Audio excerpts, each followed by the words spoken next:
In the tech world, what do you think are the traits that are the most important for the entrepreneur, be it the tech person or the salesperson, for them to have? I would say a few. Some of them are generic. It doesn't matter what kind of startup you're starting. You can think about it when you're creating a startup, you're basically trying to force something into existence. Okay. You're actually occupying a space that might be already occupied by someone else, or a vacuum. Might not exist. Yeah, it's a vacuum. So you're really forcing your way into existence, which means that you need really strong persistence. It's impossible for you to get it right the first time. Absolutely out of the question. Which means, okay, how many times are you willing to hit the wall and pick up yourself, stand and try again before you give up? I think that is one characteristic. The other thing is, of course, understanding of the technology.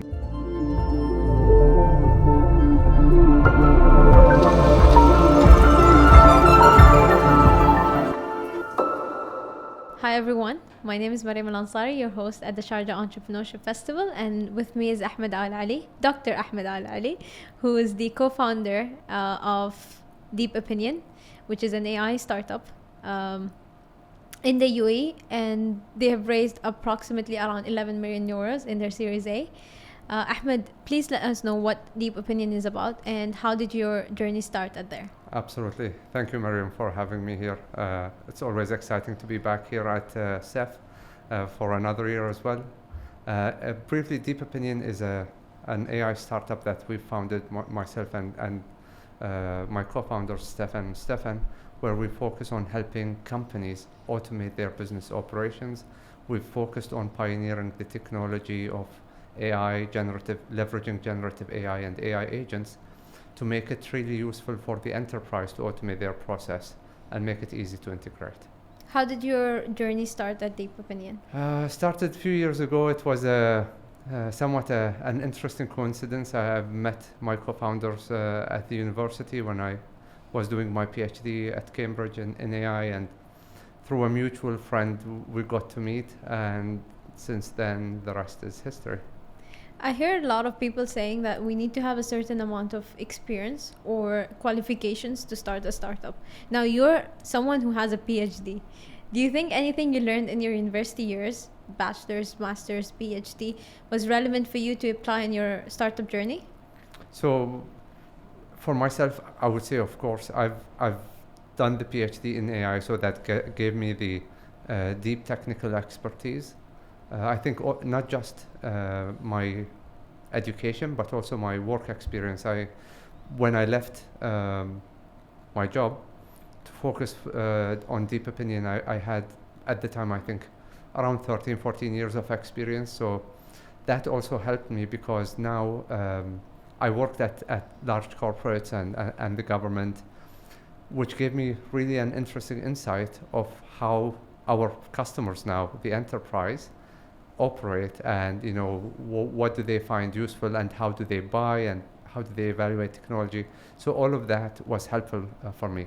However, just as a fellow entrepreneur, is it the only way to be able to achieve that? I would say not really. We've seen phenomenal examples of dropouts who didn't even finish their undergrad, and they went off to make amazing startups and create a global success. I think it's more about the traits that you have in you as an individual, rather than the skills and experience. Of course, that gives you an unfair advantage if you have them, but it doesn't mean that you can't start without them. What are some traits in your mind that makes an entrepreneur really successful in the tech world? Because I understand, I was just having another conversation earlier with another podcaster. She was in the creative industry. So for her, being creative meant everything. In the tech world, what do you think are the traits that are the most important for the entrepreneur, be it the tech person or the salesperson, for them to have? Absolutely. I would say a few. Some of them are generic. It doesn't matter what kind of startup you're starting. You can think about it when you're creating a startup, you're basically trying to force something into existence. Okay. You're actually occupying a space that might be already occupied by someone else, or a vacuum. Might not exist. Yeah, it's a vacuum. So you're really forcing your way into existence, which means that you need really strong persistence. It's impossible for you to get it right the first time. Absolutely out of the question. Which means, okay, how many times are you willing to hit the wall and pick up yourself, stand, and try again before you give up? I think that is one characteristic. The other thing is, of course, understanding of the technology. Now, it's really good for a founder to understand at least a little bit on how to code, how the technology works, and so on. And typically, if you have a few co-founders, at least 2 or 3, sometimes if you're alone, a solopreneur, it's a bit harder. But if there are 2 people or 3, and one of them at least is, has that deep technical expertise, then the startup can balance itself with the, persistence, as well as, understanding the technology. Also understanding the domain helps. So if you're trying to do something, let's say in healthcare, it helps that you understand how the healthcare system operates. You mentioned that PhDs, the experience that you've had, played a huge role for you. Yet, the dropouts can also make the biggest AI startups or any technical startups. I mean, we have seen many exceptional entrepreneurs now who have become inspirational leaders who have been dropouts. How do you think they've made fill the gap, let's say? Because I do believe that experience and, education matters, but what is it something that you think bridged the gap for whoever that's listening, perhaps, who's much younger, who's in a space like me? I do not have a PhD and I'm in this space. So what are some things that I could do to make up for that? Absolutely. At the end of the day, we also can give the opposite example. How many people out there that have a PhD maybe tried or didn't try to create a startup and didn't manage to make it happen? I'm sure there are plenty. So I think that's a good example. Absolutely. I think it's more about you would be able to succeed in spite of everything working against you, not due to the things that working for you. And this, some people say entrepreneurship is a calling. Others would say, it's about it's more of an Someone attitude. actually did yesterday, entrepreneurship is a calling like that to me yesterday. Exactly. It was weird. It's more about, the attitude you have, the appetite for risk that you have, and so on, because it doesn't matter what you studied. It doesn't matter what you're experienced on. When the rubber hit the road, you realize that there are plenty of things that you don't know about. Be it, advances in the technology that continuously evolve, be it the market, the customer, the geographies that you want to operate in, managing people, raising funding. Like, you can't be an expert in all of that. But you have to be jack of all trades in some ways. And you need to have the ability to be, resilient, learn fast, understand what works. Being able, I think, to differentiate signal from noise and understand, okay, this is actually a signal that is telling me I need to change course, try a different technology, pivot, or, double down. Even if it didn't work, the technology is growing, I still need to keep doing the same thing. So being able to differentiate that and understand your direction, having a clear view of where your true north is and push in that direction will help you, I think, to succeed.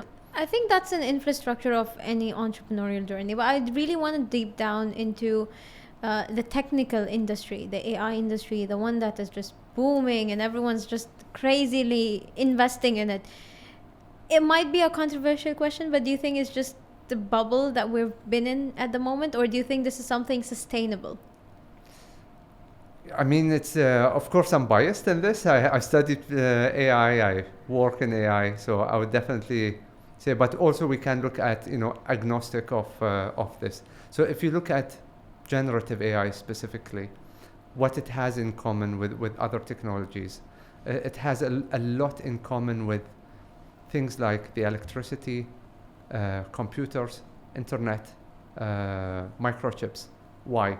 Because all of those are foundational technologies that you can build innovations on top of and create additional market. Like when the mobile phone or the smartphone was first invented, no one thought that food delivery through a mobile phone in less than 15 minutes will be, due to having the infrastructure. So you don't know that. However, the smartphones enabled that. You can think the same of AI. We already see early signals of that. We see how AI is powering self-driving cars, improving healthcare by helping doctors have a more accurate diagnosis of diseases, helping people be more productive in their jobs. So due to that, the utility of that, like if you think about how you create value in the world, it's typically boils down to two things: utility and scarcity. If something is rare, on one end, if something is super rare like art or archaeology, then it's expensive. On the other hand, if something's super useful like medicine, everyone's willing to pay for it. When it comes to AI, I think if you assess it typically on utility, what kind of value it adds, you can even look at it from multiple lenses. I like to view AI on 4 lenses: its impact on humanity, the economy, the workplace, and individuals.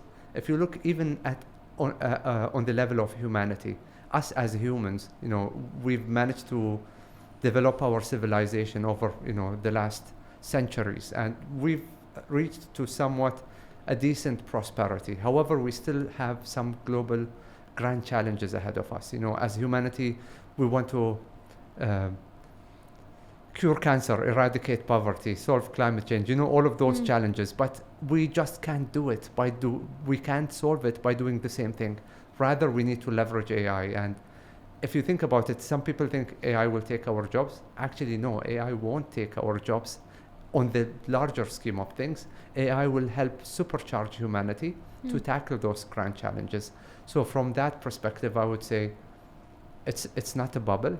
It's creating an impact, and we still have a lot to do when it comes to that journey. I think we're still in day one of this technology, especially when you combine multiple technologies: AI, digital technology, nanotechnology, biotechnology. Humanity should have to mess up very badly to not make that lead to more prosperous quality of life for humanity. Well, as you can already see, the LLMs are having huge wars. You have the OpenAI's large language model. You have Jay's Falcon. You have Llama. You have Claude. All of these are every single day are getting better than the other. Where does that leave us as startups? Where does it leave in terms of the gaps in the market? Because suddenly, when OpenAI came through, the first thing that happened was give space for applications to come through. And now applications, OpenAI started doing it. And then along the way, now they have agents embedded in their system. So it seems like that these giants keep having these applications, and then our startups, your company, my startup, we're in this space where we're in this, should we do this? Should it be replaced tomorrow? Should it not be replaced tomorrow? So how can I wouldn't say young, but a new startup or startups who are already going into AI could navigate these kinds of challenges? Because surely I've faced them. It's like the early days of the internet, and having an internet provider or Yahoo being out there and saying, is there room for us to start an internet company? It's literally the same. And let's think of a few things. There are multiple LLMs. What's happening? LLMs are competing. Which means that we get better LLMs. LLMs are competing, which means we're getting cheaper LLMs. Where does that put us? One, it's forcing, of course, like we don't have, as startups, you don't have the room to, get billions of funding to train massive LLMs and spend all of that money on and then compute. pivot when the market is not even exactly. But ready. I think it forces two directions. One is there room for innovation in creating even a different architecture or more efficient learning that helps us to develop AI in a cheaper or more economic way? We've seen that with DeepSeek, where they've managed to do it in a 100x cheaper. I like this. Someone in the news said the cost of DeepSeek is like producing a $20 iPhone. When you think about it on that scale. So that's one direction, which I think will help academia to say, okay, We still have potential in AI. To innovate and to make a better Exactly. infrastructure. On the other hand, if you think about a startup, the common wisdom is, focus on a niche, try to solve a problem. And I would say solving the problem of creating an LLM is one out of thousands of applications. If you think about it from a layers perspective, you have the microchips. There are one or two players, mainly NVIDIA today. Other people are trying to come into that space, but it's one. And then you go to the cloud. And then you have, mainly 3 or 4 cloud providers. Then you get to the LLM layer. Then you have maybe few more. But then you get to the application layer. And when you think about it, on the application layer, there are thousands of opportunities and thousands of companies, just because it's segmented, fragmented, and different focus, different expertise, vertical platforms, horizontal platforms, integrated, and so on. So there are much more room for innovation for startups on the application layer. Like I was hearing about a startup that's focusing on leveraging AI for treasury in banks. Like this is a very specific area, so you need to be able to innovate in that area. And people like Google or OpenAI, they want to focus on having the best LLM. So diving so deep to try and be the best in that niche is something that is out of their reach specifically, which means that startups can focus on that area and innovate in that direction. I could sit here and talk all day long, but just to end this at a quick note, what is one advice you would give to a tech entrepreneur starting in this industry? Absolutely. It's a statement that I heard from someone that I really admire. Ray Dalio, actually, who said this, and he says, never settle. Never settle for your current status. Never settle for your current job. Never settle for the challenges ahead of you. If you keep persevering, if you keep putting the effort, of course you won't have the answers for everything. Of course you will be intimidated by the challenges ahead of you. So what? What's the worst thing that can happen to you? You'll fail, and you'll have the chance to try again with the wisdom that you got from failing. So I would say never settle. Try to make a dent in this life. We only live once, and we better make it a better place for the upcoming generation. Thank you so much, Ahmed. It was a pleasure having you here. And there's so much wisdom I took away from you. And I wish someone else who's also listening to this podcast could do that and get some insights and really benefit their own startup entrepreneurial journey in their specific field. Thank you. Absolutely. Thank you for having me.